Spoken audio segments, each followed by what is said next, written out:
Number 108، اپنا کام خود کرنے والی ہو۔ عورت کی زندگی کا ایک وصف اپنا کام خود کرنے والی ہو، یعنی گھر کے کام کاج میں اس کی کوشش ہو کہ وہ خود سے کرے۔ حضرت اسماء رضی اللہ تعالیٰ عنہ کا ایک واقعہ صحیح بخاری میں موجود ہے۔ حضرت اسماء حضرت ابوبکر صدیق کی بیٹی ہیں اور حضرت زبیر بن عوام رضی اللہ تعالیٰ عنہ کی گھر والی ہیں۔ یہ فرماتی ہیں کہ میرا جو شوہر تھا اس کے پاس کوئی غلام نہیں تھا، کوئی باندی نہیں تھی، صرف ایک گھوڑا تھا اور ایک اونٹنی تھی جس پہ ہم لوگ پانی لاتے، گھر لے کر آتے، زمین کو سیراب کرتے، اور ان کے 2 فرسخ 6 میل بنتا ہے، 6 میل کی مسافت پر ایک باغ تھا، وہاں وہ جاتی اور کھجوریں توڑ کر لاتی، گٹھلیاں لاتی، ان کو خشک کرتی۔ تو ان کی بڑی مشقت والی زندگی تھی، گھر کے سارے کام کاج خود کرتی، تھک جاتی تھیں۔ 6 میل کا راستہ، 2 فرسخ 6 میل کا راستہ طے کر کے جانا، باغ کی رکھوالی کرنا، گٹھلیوں کو خشک کرنا، دیکھ بھال کرنا بڑا مشکل کام تھا۔ پھر کہتی ہیں ایک موقع آیا، اللہ تعالیٰ نے میرے والد ابوبکر صدیق کو وسعت دی، غلام دیے، انہوں نے ایک غلام مجھے عطا کیا، تو میرے کام کاج میں سہولت ہو گئی، میرے لیے بڑی آسانی ہو گئی۔ تو کتنی مشقت کے ساتھ اس دور کی عورتوں نے زندگی گزاری۔ اس لیے عورتوں کے لیے ایک پیغام اس میں ہے کہ گھر کا کام کاج اس میں ان کے لیے صحت ہے۔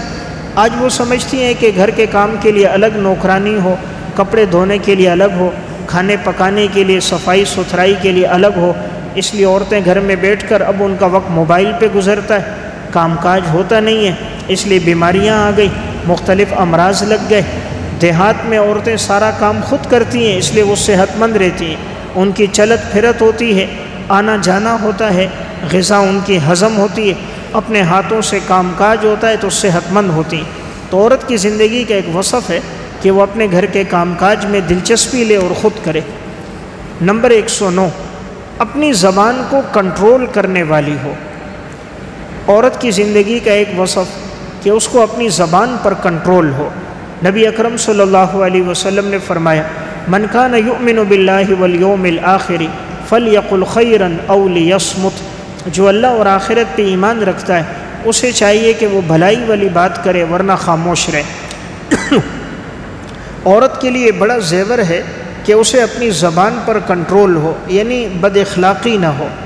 آج کل جو گھر اجڑ رہے ہیں، طلاقیں زیادہ ہو رہی ہیں، اس کی بنیادی وجوہات میں ایک وجہ عورت کا بد اخلاق ہونا، بد زبان ہونا، بد کلام ہونا، بات کا جواب دینا، تیز مزاج میں بات کرنا، سخت لہجے میں بات کرنا، چڑچڑاپن ہونا، یہ بنیادی وجہ ہے۔ ورنہ اگر شوہر سخت سے سخت مزاج کا ہو اور کوئی بات کرے اور عورت مسکرا کر جواب دے اور اس غصے کو سہ لے اور برداشت کر لے، کبھی بھی طلاق کی نوبت نہیں آتی۔ یہ جھگڑے تبھی ہوتے ہیں جب شوہر نے ایک بات کی تو عورت بھی آگے سے اسی طرح سخت جواب دینا شروع کرے، تلخ کلامی شروع کرے، تو عموماً اس سے جھگڑا آگے بڑھتا ہے، نوبت طلاق تک جاتی ہے۔ اس لیے بچیوں کو صبر سکھانا چاہیے۔ ہم چاہیں کہ ہماری بچیوں کے گھر آباد رہیں، مستقبل میں پرسکون رہیں، 4 چیزوں کا اہتمام کریں۔ نمبر 1، ان کو صبر سکھائیں کہ حالات میں آزمائشیں، تکلیفیں آئیں گی۔ ماں باپ کے گھر میں خواہشات پوری ہو جاتی ہیں، شوہر کے گھر میں ضرورتیں پوری ہوتی ہیں۔ وہاں جو ضرورت پوری ہو رہی ہو بس اسی میں اپنا وقت گزارو، ان سے زیادہ مطالبات نہ کرو۔ ضرورت ہو ماں باپ سے کہو، وہ اپنی حسب توفیق تعاون کر دیں گے۔ نمبر 2، بچی کو اچھے اخلاق سکھائے جائیں۔ حسن اخلاق کا زیور ہوگا، کبھی ساس بہو کا جھگڑا نہیں ہوگا، کبھی بھی میاں بیوی کا جھگڑا نہیں ہوگا، کبھی بھی گھر کے اندر دست و گریبان نہیں ہوں گے اگر زبان میٹھی ہوگی، جواب دینا نہیں ہوگا۔ نمبر 3، گھر کے کام کاج اس کو سکھائے جائیں۔ آج کے دور میں ایک بنیادی وجہ عورتوں کا کام کاج سے جی چرانا ہے، گھر کے کام کاج نہ کرنا ہے، اس وجہ سے۔ نمبر 4، اس کو موبائل سے دور رکھنا ہے۔ دور حاضر کا ایک بہت بڑا فتنہ موبائل ہے۔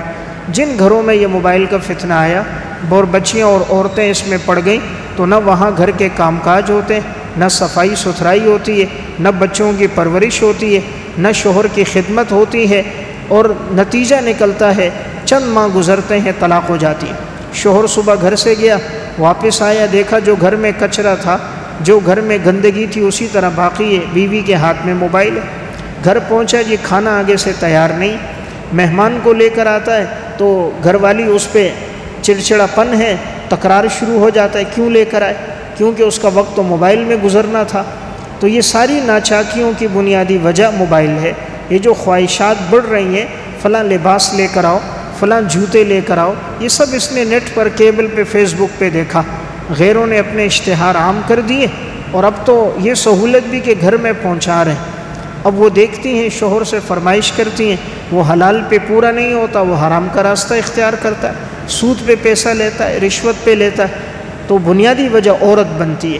اس لیے بہرحال اگر کسی عورت میں یہ صفت آ جائے، اس کے گھر کا ماحول جنت کا ماحول بنے گا۔ اس میں قصور ہمارا ہے، ہم نے یہ چیز ان کو موبائل دیا ہے، ورنہ بچی کو موبائل کی ضرورت نہیں۔ آخر اس کو کیا ضرورت ہے ٹچ موبائل کی؟ 12 سال 14 سال کی بچی کو، اس کو بہتر ہے آپ سورہ نور، سورہ نساء کا ترجمہ سکھائیں، تحفہ خواتین بہشتی زیور دیں، اس کو گھر کی زندگی بتائیں، مستقبل کے کام کاج سکھائیں۔ دوسرے کے ہاں جائے گی تو وہ کام کاج سے خوش ہوں گے، ڈگریوں سے نہیں۔ اگر کل کو شادی ہوتی ہے، جس کے ہاں جانا ہوا، شوہر کہتا ہے میرے 6-8 مہمان آ رہے ہیں، اور بیوی جاتی ہے اندر سے سندیں لے کر آتی ہے، میں نے BA کیا، میں نے MA کیا، میں نے A1 گریڈ لیا، تو وہ اس سے خوش نہیں ہوگا۔ اور اگر بیوی وقت پہ اچھا کھانا بنا کر مہمانوں کو دے گی، اس کو زیادہ خوشی ہوگی، اگرچہ بیوی کے پاس BA کی، MA کی کوئی ڈگریاں موجود نہیں ہوں گی۔ عورت کے پاس اگر زیادہ تعلیم نہیں ہے، صرف آج کے دور میں میٹرک تک تعلیم ہے، بقیہ اس کے بعد دین کی تعلیم ہے، قرآن و سنت کی تعلیم ہے، شوہر کے حقوق کا اسے پتہ ہے، گھریلو زندگی اگر وہ جانتی ہے تو وہ گھر جنت کا ماحول ہے۔ ورنہ تعلیم جب بڑھتی ہے تو تکبر آ جاتا ہے۔ عورت تو ویسے ہی مزاج کے اعتبار سے بھی، علم کے اعتبار سے بھی ناقص ہے، اگر حسن تربیت نہ ہو تو یہ نرا علم اس کو نقصان دے دیتا ہے، جب تک وحی کی تعلیمات ساتھ نہ ہو۔ تو عموماً پھر یہ ہوتا ہے کہ میں نے تو اتنی تعلیم کی اس لیے کی کہ میں گھر میں پوچھا ماروں، میں گھر کے برتن دھوں، تو وہ اس کو اپنی شان کے خلاف سمجھتی ہے، پھر نوبت یہی پہنچتی ہے، تکرار ہوئے، گھر اجڑ جاتا ہے۔ اس لیے بہتر ہے، میں نے ایک وصف بڑا اہم عرض کیا، بچیوں کو اچھے اخلاق سکھانے چاہیے، برداشت کرنا بتانا چاہیے۔ نمبر 110، صفائی ستھرائی کا اہتمام کرنے والی ہو۔ عورت کی زندگی کا ایک وصف اس کی زندگی میں صفائی ستھرائی ہو۔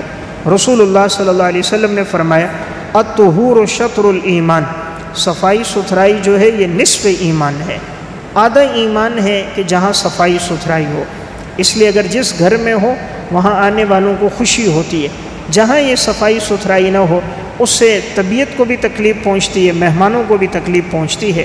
اس لیے جب گھر کے اندر ایسی چیزیں نہیں ہوں گی تو عورتوں کا، بچیوں کا زیادہ وقت تعلیم میں، گھر کے کام کاج میں گزرے گا۔ نمبر 111، نماز بر وقت پڑھنے والی ہو۔ عورت کی زندگی کا ایک وصف نماز بر وقت پڑھنے والی ہو، یعنی جب نماز کا وقت ہو جائے، اذان کی آواز سنیں، کام کاج چھوڑ کر پہلے نماز ادا کرے۔ آپ صلی اللہ علیہ وسلم نے 4 باتوں پر عورت کے لیے جنت کی خوشخبری عطا فرمائی۔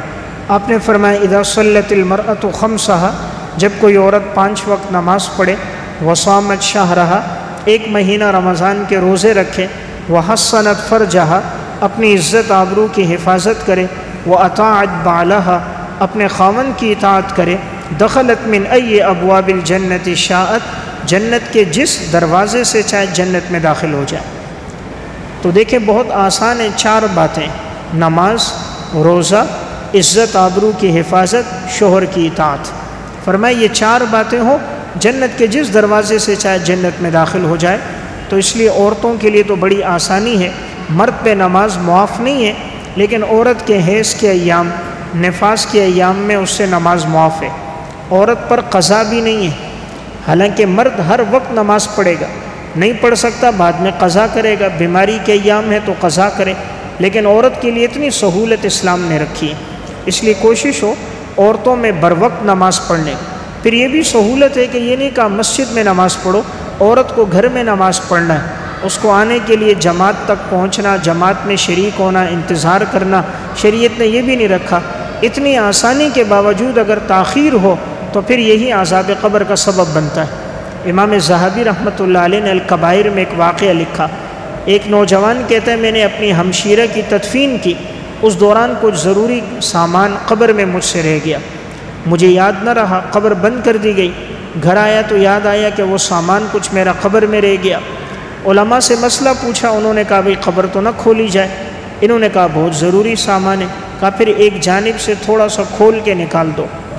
تو جہاں اس کا غالب گمان تھا وہاں سے قبر کھولی، اندر جو نگاہ ڈالی تو دیکھا قبر آگ کے شعلوں سے بھری ہے اور بہن عذاب قبر میں مبتلا ہے۔ تو اس نے دیکھ کر فوراً قبر بند کی، روتا ہوا گھر آیا، ماں سے پوچھتا ہے آخر کیا بات ہے کہ ہماری بہن عذاب قبر میں مبتلا ہے۔ امام ذہبی الکبائر میں لکھتے ہیں ماں نے آگے سے کہا بیٹا تمہاری بہن نماز پڑھنے میں سستی کرتی تھی، تو شاید اس وجہ سے اس کو عذاب قبر ہوا ہے۔ تو امام ذہبی لکھتے ہیں جب نماز میں سستی کرنے کا یہ عذاب ہے، جو نماز بالکل نہ پڑھے اس کے لیے کتنا عذاب ہوگا؟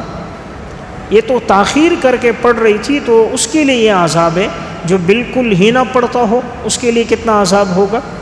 تو بہرحال ایک وصف عورت کی زندگی میں ہو نماز بر وقت پڑھنے کا، اس لیے ہمیں بھی چاہیے کہ ہم بھی ان سے پوچھیں۔ آج دیکھیں اگر کھانے میں نمک تیز ہو جائے، مسالہ تیز ہو جائے، تیل زیادہ ڈال دے، پانی زیادہ ہو جائے، فوراً ہم غصہ ہوتے ہیں آج نمک کیوں زیادہ ہے، آج مرچیں کیوں زیادہ ہیں۔ کبھی اس پر بھی ناراض ہوئے کہ آپ نے نماز کیوں نہیں پڑھی؟ کبھی شوہر اس پہ بھی ناراض ہوا کہ آج تو نے قرآن کی تلاوت کیوں نہیں کی، تو نے پاکی ناپاکی کا خیال کیوں نہیں کیا؟ کہتے ہیں جی ہم نے بولا تو ہے، تو نے بولا ہے لیکن اتنی ناراضگی کا اظہار نہیں کیا جتنا گلاس کے ٹوٹنے پہ کیا، جتنا کپ کے اور پلیٹ کے ٹوٹنے پہ کیا۔ دنیا کے نقصان کو ہم نقصان سمجھتے ہیں، دین کے نقصان کو نقصان نہیں سمجھتے۔ اس لیے اگر ہمارے دل میں اگر دین کا درد پیدا ہو جائے، بچی اگر نماز نہیں پڑھ رہی کڑن پیدا ہو جائے کیوں نہیں پڑھ رہی، ساری دنیا کو دعوت دینے کے لیے ہم نکلیں، ہم سفر کر رہے ہیں، علاقے میں دعوت دے رہے ہیں، بیرون کا سفر کر رہے ہیں، اپنی بیوی نماز نہیں پڑھ رہی، اپنے بچے دین سے دور ہیں، اپنی اولاد دین سے دور ہے، یہ چراغ تلے اندھیرا ہے۔ پہلے کوشش ہو گھر سے محنت شروع کریں، یا ایھا الذین آمنوا قوا انفسکم واہلیکم نارا، پہلے اپنے آپ کو جہنم سے بچاؤ، پھر اپنے گھر والوں کو، بیوی بچوں کو جہنم سے بچاؤ۔ گھر کا ماحول ٹھیک ہو گیا پھر رشتہ داروں کو دعوت دو، وانذر عشیرتک الاقربین، اب رشتہ داروں کو دعوت دو۔ رشتہ داروں کا ماحول ٹھیک ہوا، اب علاقے میں کام کرو، وہاں سے ہوا پھر آگے کا سفر شروع کرو۔ تو ہم اپنے گھر پہ کام نہیں کرتے، ہمارے بچے دین سے دور ہوتے ہیں۔ اس لیے میں نے عرض کیا گھر کے اندر اہتمام ہو، بچیوں کو، بیٹیوں کو ہم نماز کا اگر عادی بچپن سے بنا دیں گے انشاءاللہ یہ اچھی عادت زندگی بھر ان سے نہیں چھوٹے گی۔ نمبر 112، معذور بچوں کا زیادہ خیال رکھنے والی ہو۔ عورت کی ایک صفت ہے معذور بچوں کا زیادہ خیال رکھیں۔ اللہ تعالیٰ بسا اوقات انسان کی آزمائش کے لیے کوئی بچہ معذور پیدا ہو جاتا ہے، یا کوئی بچہ ایسا ہے نابینا ہے، بہرا ہے، یا گونگا ہے، یا لنگڑا ہے، یا آج کے الفاظ میں پولیو کے مرض میں کوئی بھی بیماری اگر بچے کو ہے تو یہ اللہ کی طرف سے ایک امتحان ہوتا ہے، اس میں انسان کے درجات بلند ہوتے ہیں۔ اللہ رب العزت نے یہ 3 چیزیں رکھی ہیں، اگر یہ نہ ہوتی انسان اللہ کو بھول جاتا۔ نمبر 1 قرض، نمبر 2 مرض، نمبر 3 موت۔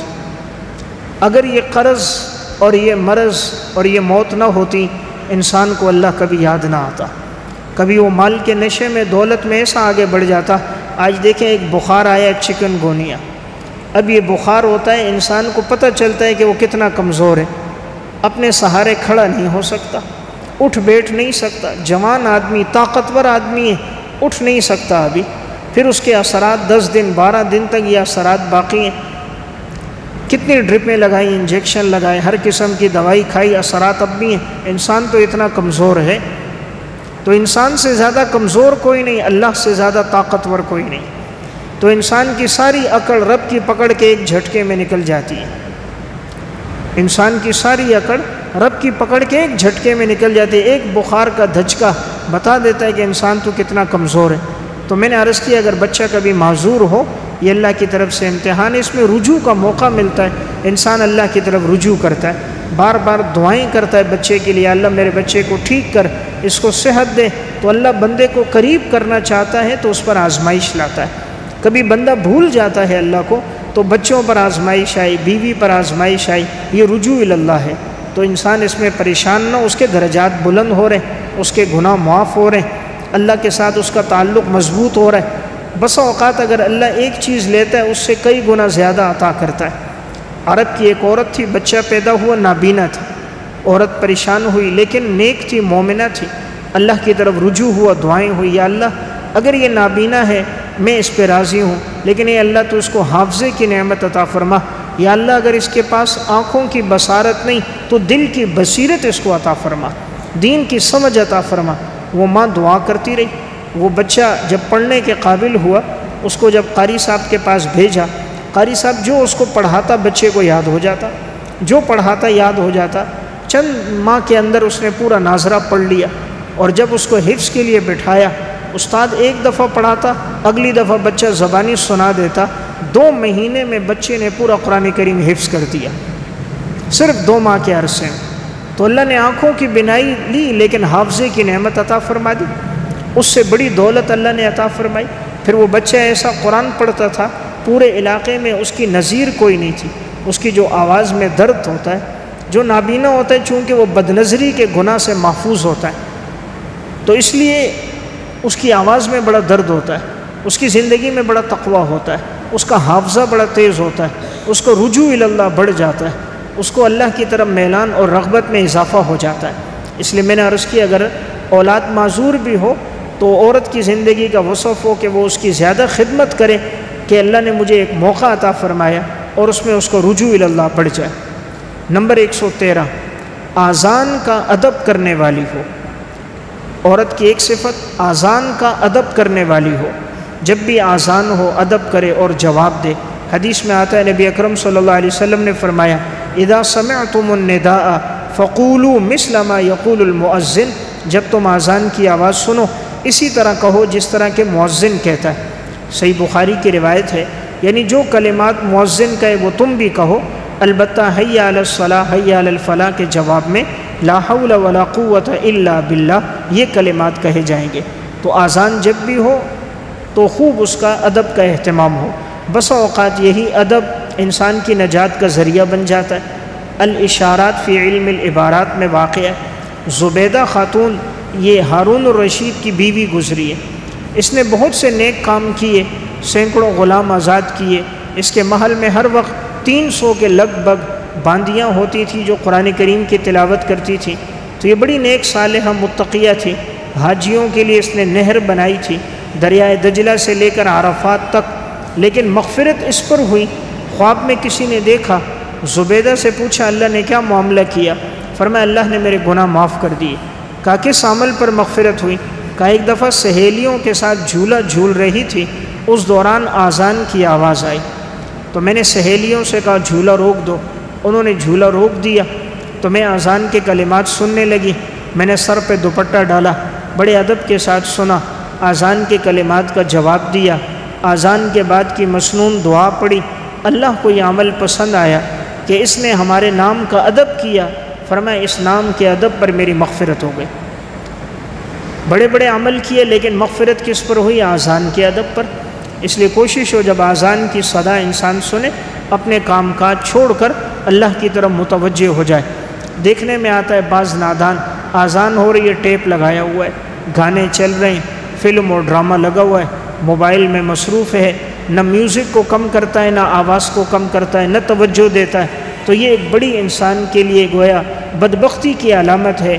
خدا کے نام کی صدا بلند ہو اور وہ اس کے مقابلے میں گانا یا اس کے مقابلے میں ٹیلی ویژن یا اس کے مقابلے میں موبائل کی آواز لگائے، یہ بدبختی کی علامت ہے، اس سے بچنا چاہیے۔ ایک واقعہ تفسیر السراج المنیر میں اور تفسیر بیضاوی میں ایک واقعہ ہے کہ ایک عیسائی شخص تھا، جب بھی آذان ہوتی اور یہ کلمات کہے جاتے اشہد ان محمد رسول اللہ، تو وہ آگے سے کہتا احرق اللہ الکاذب، اللہ جھوٹے کو جلا دے۔ یعنی معاذ اللہ اس کا مطلب تھا کہ یہ جو جملہ ہے کہ محمد صلی اللہ علیہ وسلم اللہ کے رسول ہیں، تو اس کا مطلب تھا کہ نہیں وہ اللہ کے رسول نہیں ہیں، تو یہ مؤذن جو کہہ رہا ہے وہ جھوٹ بول رہا ہے۔ تو یہ کہتا تھا اللہ جھوٹے کو جلا دے، حالانکہ جھوٹا تو یہ خود ہے۔ اللہ نے سزا اس کو یہ دی، قاضی بیضاوی رحمہ اللہ اور علامہ شربینی لکھتے ہیں کہ ایک مرتبہ اس کے گھر میں باندھی وہ دیا لے کر آئی، اور اسی طرح اس کے بعد چراغ تھا وہ لے کر آئی، تو جب لے کر اندر پہنچی تو چنگاری ایک نیچے گری ایک کپڑے پر اور اس سے آگ لگ گئی، اور وہ آگ سارے گھر کو لپیٹ میں لے لیا، اور یہ شخص اسی آگ کے اندر جلوس کے فوراً ہی مر گیا، باہر نکلنے کا موقع ہی نہ ملا، آگ آنن فانن تیز ہوئی اور اس کے جسم کے ساتھ لگ گئی، بڑی کوشش کی آگ بجھی نہیں، اسی آگ میں جلوس کے مر گیا۔ تو یہ جو کہتا تھا اللہ جھوٹے کو جلا دے، تو خود جھوٹا تھا، اللہ نے اس کو آگ میں جلا دیا۔ اس لیے میں نے ایک بات عرض کی کہ آذان کا ادب اور احترام ہونا چاہیے، جب آذان کی صدا سنے انسان سارے کام کاج کو چھوڑ دے۔ امام احمد بن حنبل رحمۃ اللہ علیہ کا ایک پڑوسی تھا، انمول واقعات میں ایک واقعہ ہے، اور وہ لوہار تھا، لوہا کوٹتا تھا، لوہے کاٹتا تھا، لوہا بیچتا تھا، لوہے توڑتا تھا، امام احمد بن حنبل کا پڑوسی تھا۔ انتقال کے بعد کسی نے خواب دیکھا جنت میں گھوم رہا ہے اور بڑے اعزاز میں انعامات میں ہیں، تو اس نے سوچا کہ یار یہ تو ایک عام آدمی تھا، لوہار تھا، لیکن اللہ نے اس کو اتنا بڑا مقام مرتبہ دیا۔ اس نے پوچھا بھئی کس عمل کی بدولت آپ کو یہ بلند و بالا درجات انعامات ملے؟ اس نے کہا میری زندگی کا ایک عمل تھا، جیسے ہی میں اللہ اکبر کی آواز سنتا، اگر میں نے ہتھوڑا اٹھایا ہوا ہوتا مارنے کے لیے تو میں مارتا نہیں تھا، ہتھوڑا نیچے رکھ دیتا تھا، میں ہتھوڑا نہیں مارتا، نیچے رکھ دا، کام روک دیتا، دکان بند کر لیتا، نماز کے لیے آتا تھا، اذان کے بعد میں کوئی کام نہیں کرتا تھا جب تک میں نماز نہ پڑھ لوں۔ تو یہ اذان کا ادب اور احترام تھا، اللہ نے اسی ادب پر اس کی مغفرت کر دی۔ تو میں نے عرض کیا ایک زندگی کا بڑا اہم وصف ہے کہ اذان کا ادب اور احترام ہو۔ نمبر 114، نماز اشراق کا اہتمام کرنے والی ہو، نماز اشراق کا اہتمام کرنے والی ہو۔ حدیث میں آتا ہے نبی اکرم صلی اللہ علیہ وسلم نے فرمایا من صلی الغداۃ فی جماعت ثم قعد یذکر اللہ، جو فجر کی نماز پڑھے جماعت کے ساتھ پھر اپنی جگہ بیٹھ کر اللہ کا ذکر کرے حتی تطلع الشمس، یہاں تک کہ سورج طلوع ہو جائے، ثم صلی رکعتین، پھر 2 رکعت نماز پڑھے، کانت لہ کاجر حجۃ وعمرۃ، اللہ اس کو ایک حج اور ایک عمرے کا ثواب عطا فرمائے گا۔ قال رسول اللہ صلی اللہ علیہ وسلم تامۃ تامۃ تامۃ، آپ نے فرمایا مکمل طور پر، مکمل طور پر، مکمل طور پر، یعنی مکمل اللہ اس کو ایک حج اور ایک عمرے کا ثواب عطا فرمائے گا۔ جو فجر کی نماز پڑھنے کے بعد اپنی جگہ بیٹھا ذکر اذکار کرے، تلاوت کرے، اور پھر اشراق کی نماز پڑھ کر اپنی جگہ سے اٹھے تو ایک حج اور ایک عمرے کا ثواب ملتا ہے۔ اس لیے کوشش کریں، آج کل راتیں تو ویسے بھی بڑی راتیں ہیں، لمبی راتیں ہیں، فجر کی نماز 6:05 پر ہے اور اشراق کا وقت تقریباً 6:55 تک شروع ہو جاتا ہے، تو نماز کے بعد اگر آدمی تلاوت کر کے ذکر کرے تو آج کوئی حج کے لیے جائے 15 سے 20 لاکھ روپے لگتا ہے، پھر بھی معلوم نہیں قبول ہو نہ ہو۔ یہاں امام الانبیاء فرما رہے ہیں جس نے یہ عمل کیا صرف ایک حج نہیں، حج عمرہ دونوں کا ثواب ملے گا۔